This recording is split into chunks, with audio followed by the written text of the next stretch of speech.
Hi YouTube.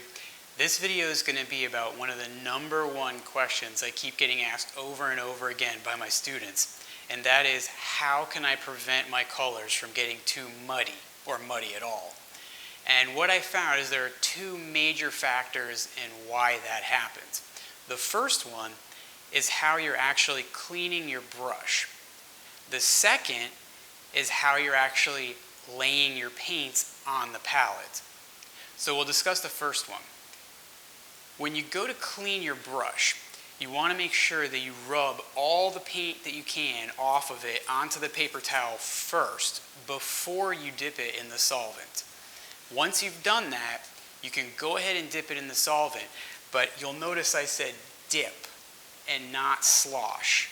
Okay? So take your solvent, dip the brush, remove it, then rub vigorously on the paper towel and fold it over. You'll notice I fold some paper towels ahead of time like this so that it enables me to fold the paper towel when I clean my brush and give myself a clean surface for the next time so that I don't get paint back onto the brush. So we're stopping paint from getting back on the brush from our towel, and we're preventing dirty solvent. The next is how we actually lay our paint on the palette. Now you'll notice that I like to lay my paints in a long tube. The reason for this is because when you do have a color left on the brush that's unintended and you go to dip into a color, you contaminate that color. Now if you keep doing that over and over again, it's ultimately going to lead to your colors looking muddy. By squirting your paint out in a long line like that, we can take our palette knife. Hopefully everybody's got one. If you don't, go out and buy one.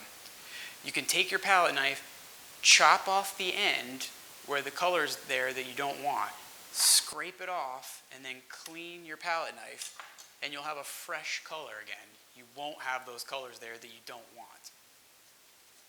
Hopefully these tips were helpful. If they were, give a thumbs up, subscribe below, and be sure to leave a comment in the comments section and let me know what topics you'd like to see covered in future videos. Oh, and an extra tip. If you do happen to get your solvent dirty, which you will no matter how careful you're trying to be, don't throw it out. It's not good for the environment, and it's a waste of money. All you have to do is leave it sitting overnight until your next painting session, and when you come back, you'll notice this one hasn't had enough time, but you'll notice that the paint settles to the bottom, and if you're careful, you can pour the clean turpentine back out into another container and use it for your painting session. Then clean out your original container and use that the next time. So you can keep going back and forth and save yourself a lot of money and aggravation. Again, hope those tips were helpful. Keep on painting.